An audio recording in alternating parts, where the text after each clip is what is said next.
Sound take 7 action. इस विषय पर बोलने का अनिल नेता यादव फिट है तो बच्चे भी तो फिट रहने ही चाहिए। ये राहुल गांधी जी के पक्ष में दे दिया इन्होंने स्टेटमेंट। 2 मिनट राहुल गांधी जी के पक्ष में दे दिया स्टेटमेंट। आपका 2 मिनट का समय नहीं, फिर से टाइमर लगाइए। ये तो इनका ऐसा चल रहा था, ये तो रोज का वार्मिंग अप है इनका 2 मिनट का समय। अनिल यादव जी आपका शुरू होता है अब। अच्छी तरह सुनिए, धमाका है ये। अंजना जी, इस देश की समस्या ये है कि इस देश की समस्याओं पर बात नहीं हो रही है।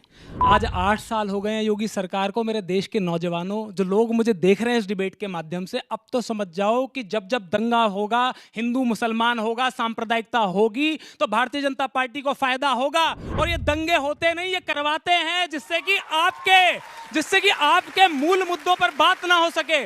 आज देश का नौजवान इनसे ये ना पूछ ले कि 18 महीने में 43 पेपर कैसे लीक हो गए। इस देश की महिलाएं, बेटियां ये ना पूछ ले कि योगी जी एनसीआरबी के डेटा में महिला अपराध में उत्तर प्रदेश नंबर 1 क्यों है।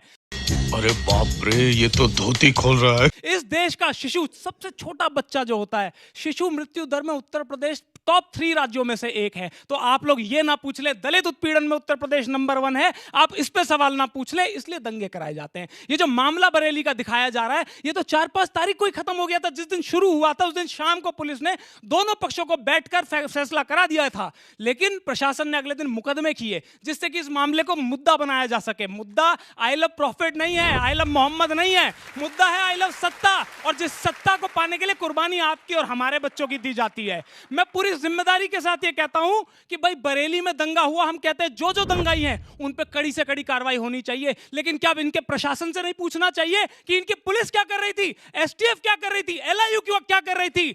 उस मौलाना ने पहले ही घोषणा कर दी थी कि ऐसा हमें इकट्ठा होना है। आपने क्यों उसको घेराबंदी नहीं की? आज कांग्रेस के सांसद वहां जाना चाहते थे तो आपने हाउस अरेस्ट कर लिया। मौलाना को क्यों नहीं हाउस के अरेस्ट किया? समझ रहे हो आप? समझ रहे हो? आप कहते हजारों पत्थर वहां पे पड़े हुए थे। अरे वो पत्थर आए कहां से? और जब आए तो आपकी पुलिस सो रही थी, तो आपसे सवाल पूछा जाएगा मेरे भाई। और देखिए, उत्तर प्रदेश को आज योगी जी ने ये मान लीजिए कि सांप्रदायिकता की लेबोरेटरी बना दिया है। भारतीय जनता पार्टी में उनकी उपयोगिता सिर्फ इतनी है योगी जी की कि जहां पर दंगा, जहां चुनाव होगा, योगी जी वहां दंगा करा के भारतीय जनता पार्टी समय समाप्त हुआ। जबरदस्त। बेशर्मो, शर्म करो, शर्म।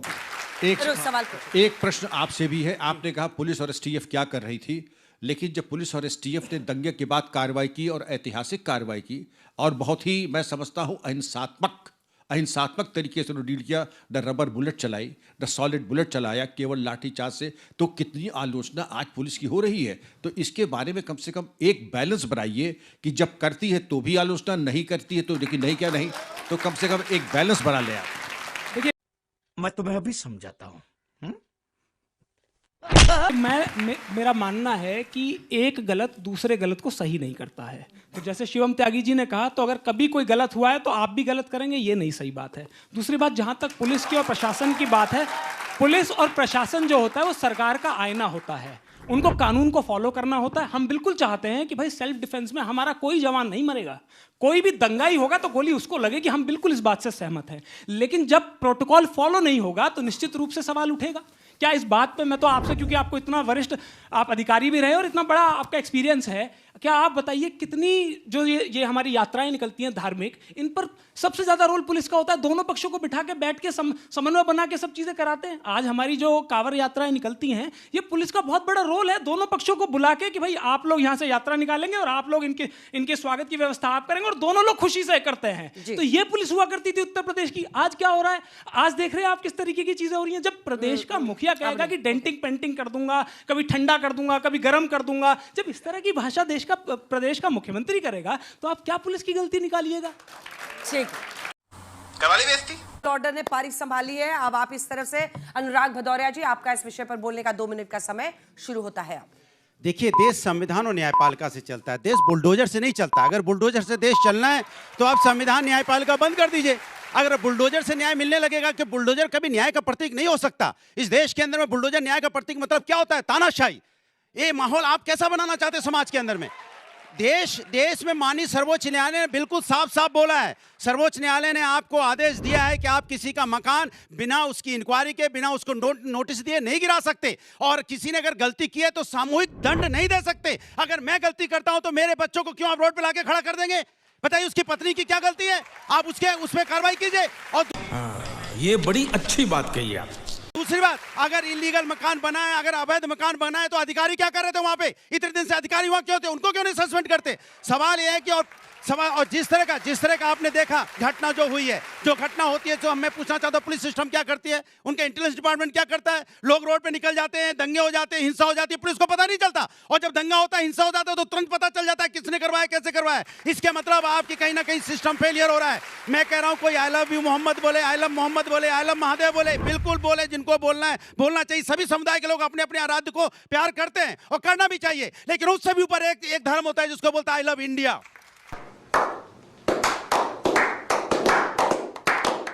आई लव इंडिया सबसे बड़ी चीज होती है, और आई लव इंडिया को मानते हुए आप लोग को सबको एक दूसरे से सम्मान करने की जरूरत है। लेकिन पुलिस क्या करती है, सिस्टम क्या करता है? ये नफरत फैलाने की बात कोशिश करते हो क्या? एक दूसरे को बैठा के समस्या का समाधान नहीं कर सकते? आपकी जिम्मेदारी होती है समस्या का समाधान करना। हिंदुस्तान जाना इसलिए जाता है, विश्व में क्यों हमारी पहचान है कि हमारे एकता में एकता है। यहाँ हिंदू मुस्लिम सिख ईसाई एक साथ एक समाज में रहते हैं। हम ईद भी मनाते हैं, होली भी मनाते हैं, दिवाली भी मनाते हैं, हम यहाँ क्रिसमस भी मनाते हैं, यही तो गुरु नानक जयंती भी मनाते हैं, यही तो हमारी खूबसूरती है। इसी को खत्म करना चाहते हो?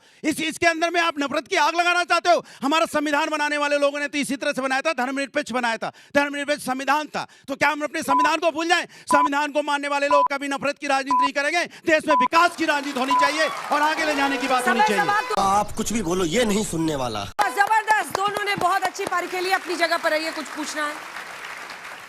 उन्होंने आंशिक रूप से मलूक नागर जी ने जवाब देने की कोशिश की है। जो सवाल मैं अब पूछने वाला हूं वो ये है कि अभी बरेली का है उदाहरण, जिसके परिप्रेक्ष्य में ये चर्चा हो रही है कि एक मज़ार के बगल में 2 मंजिला पूरा शॉपिंग कॉम्प्लेक्स बहुत दिनों से चल रहा था।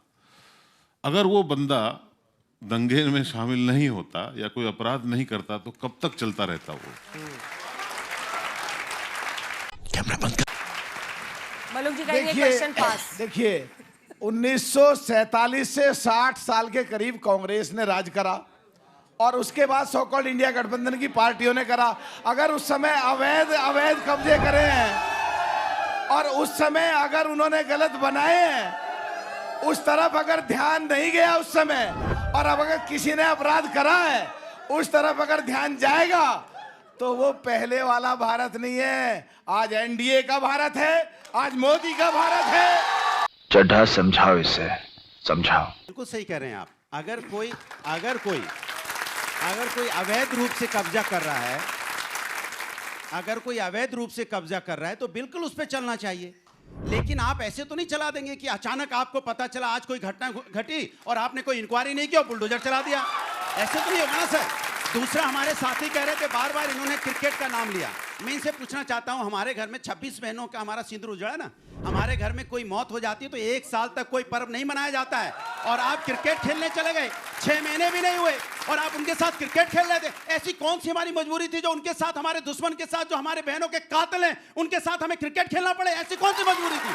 और आप क्रिकेट का मैच जीतने के बाद उसको कंपेयर कर रहे हो किससे? हमारी बहनों के सिंदूर से। इतना तो अभी हम हिंदुस्तान नहीं गिरा हुआ है, इतना आप हमारे संस्कृति संस्कार इतने नहीं बिगड़े हैं। ये रोज का डिबेट की बात नहीं, माइक की रेगुलर डिबेट। बस हवा निकल गई। विकास जी, इस विषय पर बोलने का आपका 2 मिनट का समय शुरू होता है।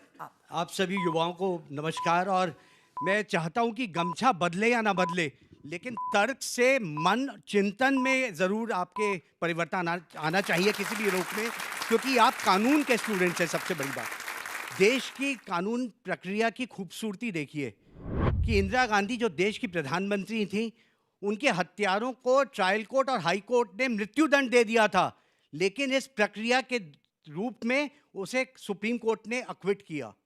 कसाब सबसे बड़ा आतंकी हमला इस देश में हुआ इंडिपेंडेंस के बाद, उसे भी पूरी प्रक्रिया दी गई। ये नहीं कहा कि आप कसाब को पकड़ा और एग्जीक्यूशन कर दिया जाए, क्योंकि साफ दिख रहा था, सारे वीडियोस में था कि गोलियां चला रहे थे। तब भी एक प्रक्रिया हुई कि सेशंस कोर्ट से सुप्रीम कोर्ट तक रिव्यू पिटिशन, प्रेसिडेंशियल पार्डर, सारी की सारी। हाँ, कोई बात नहीं, जिस तरह निर्भया में भी हुआ, लेकिन यह नहीं हुआ कि उन्हें एग्जीक्यूट किया गया। उसके रूप एक नया कानून 2013 का अमेंडमेंट क्रिमिनल लॉ में आया। You are right bro. मैं अब बुलडोजर पे आ जाऊं कि अगर बुलडोजर ही चीज हो तो अगर आप ये बताइए कि आईपीसी में जो बीएनएस बन गया है, अगर मृत्यु दंड है या लाइफ इम्प्रिजनमेंट मर्डर के लिए है, तो क्या कहीं पे ये लिखा है उसमें कि बुलडोजर से रेट्रीब्यूशन किया जाएगा?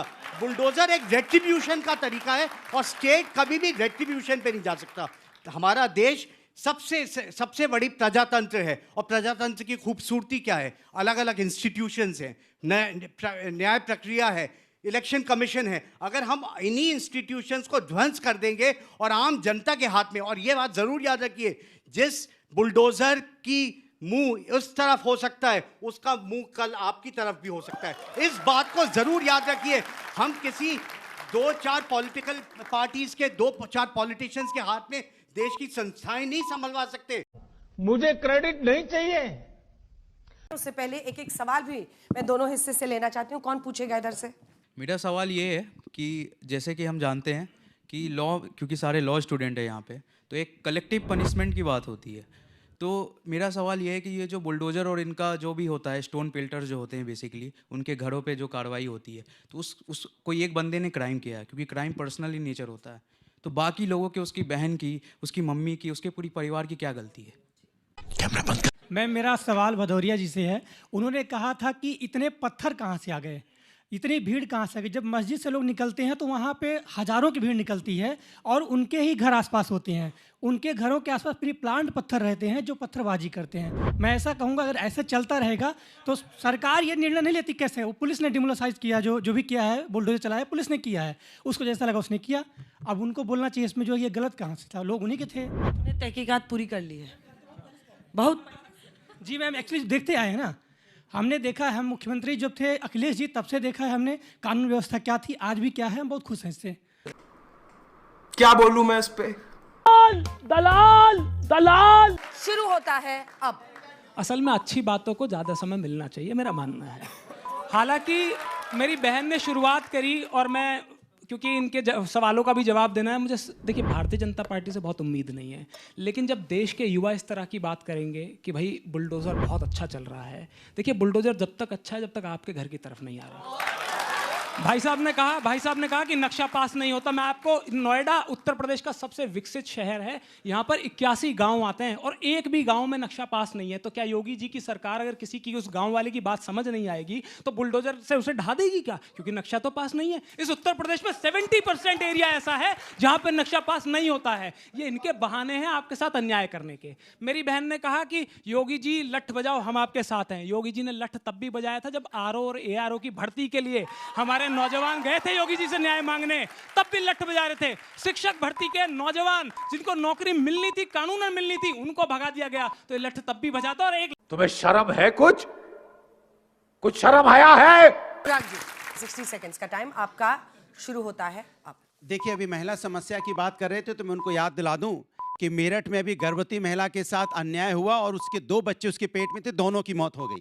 बागपत में छात्रा का अपहरण करके उसके साथ अन्याय हुआ। कानपुर में किशोरी के साथ अन्याय हुआ, उसके बाद उसकी हत्या होगी। मेरठ में महिला के सिर टुकड़े टुकड़े कर दिए गए। आप लखीमपुर में चले जाइए, कोचिंग में जा रही थी बच्ची, उसके पीछे तक कोचिंग तक घुस गए। ये आपके बुलडोजर का रुआब है कि बच्चियां सुरक्षित नहीं है?